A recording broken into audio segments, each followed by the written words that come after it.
Roses are red, violets are blue, Vikram Seth is cool, and so are you. Die.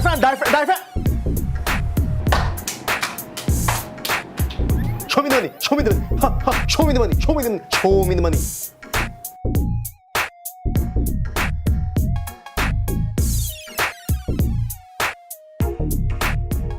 Vikram Seth is famous for books such as A Suitable Boy and An Equal Music, books which every self-respecting book lover has talked about but has not necessarily read. His first book is The Golden Gate. I was not disappointed at all. This is a beautiful, beautiful book. The book has themes of loneliness, the search and need for companionship. Now, this is not a romance novel. There's much more to it than this. There are brilliantly written, exquisitely well-integrated subplots involving civil rights, the proliferation of nuclear arms, religion vis-a-vis sexuality, and much more. Now, what's the first thing that hit me about this book? I didn't know it when I purchased it, but this book is written entirely in verse.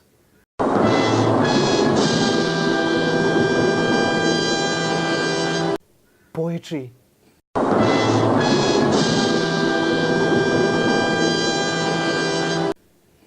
No, really, the entire book is written in verse. Even the acknowledgements where you thank people and all, even that is written in verse.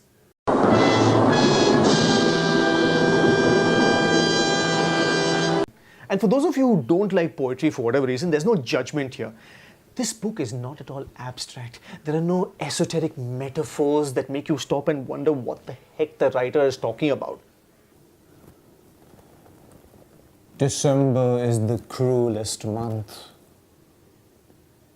Oh, that's good. That's good.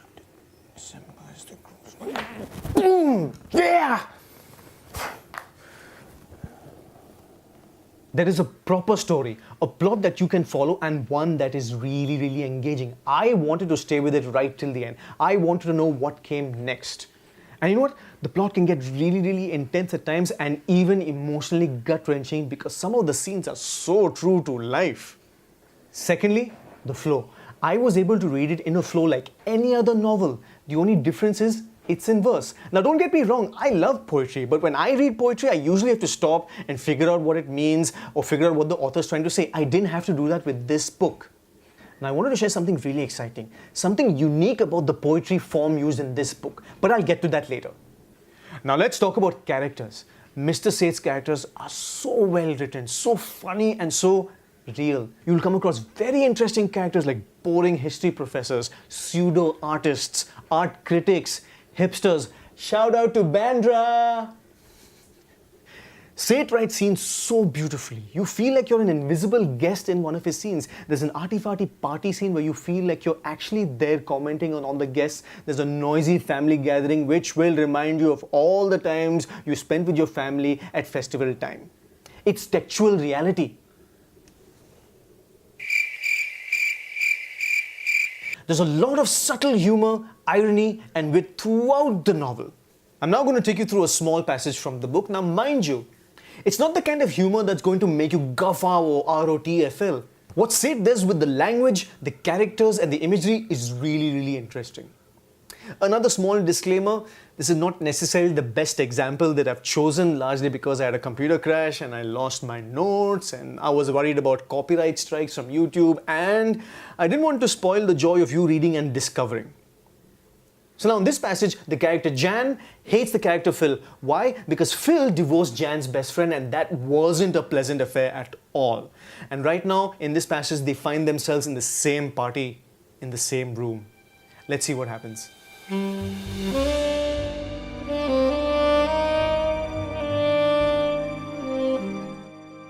Jan sets her gaze at looks that kills, while Phil admires the floor devoutly.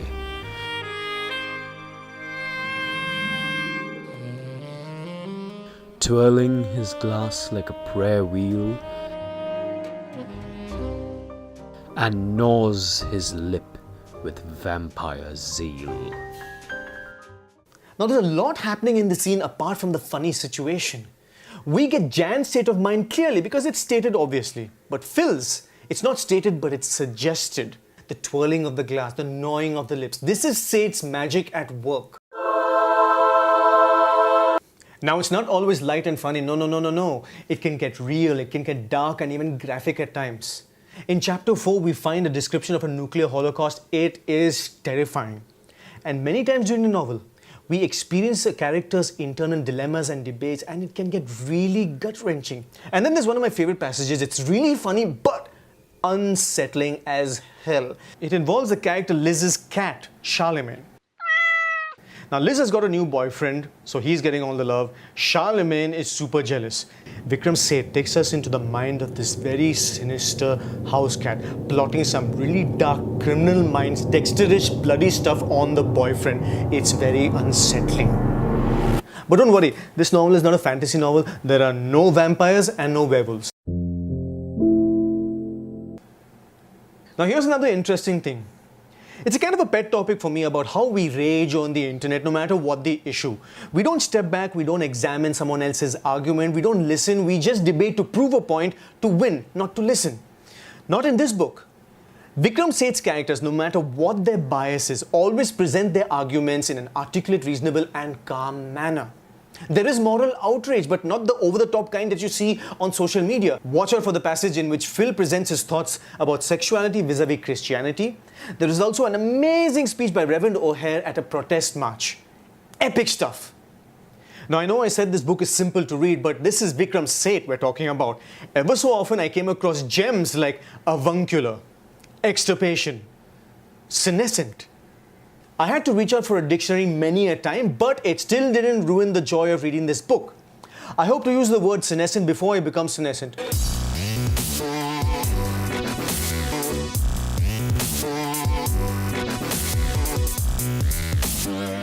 Now, here's something I said I'd get back to, something about the uniqueness of the form of poetry that's been used in this novel. Now, we all know poetry is written in rhyme schemes. There's the AABB scheme. Sir Humphrey Davy abominated gravy. He lived in the odium of having discovered sodium. Or the ABAB scheme. The way a crow shook down on me the dust of snow from a hemlock tree. Then there are several other rhyme schemes like the ABABB scheme or the ABBA scheme.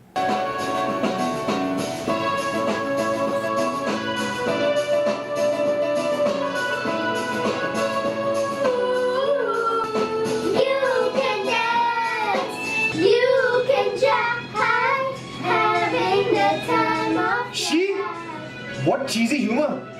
Get out! Now this whole book uses the verse form called the Onegin stanza. What is that, I ask you? It is a 14-line sonnet that employs this rhyme scheme. A, B, A, B, C, C, D, E, E, F, F, E, G, G. It's the one and only Digo Double G. And there are 590, I repeat, 590 of these in the book. Now, all of the stuff that I've been talking about, the Onegin sonnet, the big words, the humor, the immersive scenes, they'd all be just gimmicks in the hands of a lesser writer. But Mr. Seth weaves them all into a gorgeous, visceral reading experience. I think this is a book that you'd like. I hope you liked this video and I'd like to hear what you thought about it. If you've read the book, let me know in the comments. If you like poetry or any form of poetry, I'd like to know which kind. Also, if you don't like poetry, no judgment. I'd like to know why. That's it for me. Until later, try to make time for a book. This is Sean and we've taken a walk along the Golden Gate. That sounds so cheesy, yeah? And yeah, good. Now do the same thing, keep eating. Yeah, you keep reading. And when I say badger, put it down and then shake your head like, oh my god, there's no hope for this guy. 1, 2, reading, eating, and terrible joke. I said terrible joke. Okay, 1, 2, I'm going to say bad joke back in. 1, 2, 3, and bad joke. Good, that was nice.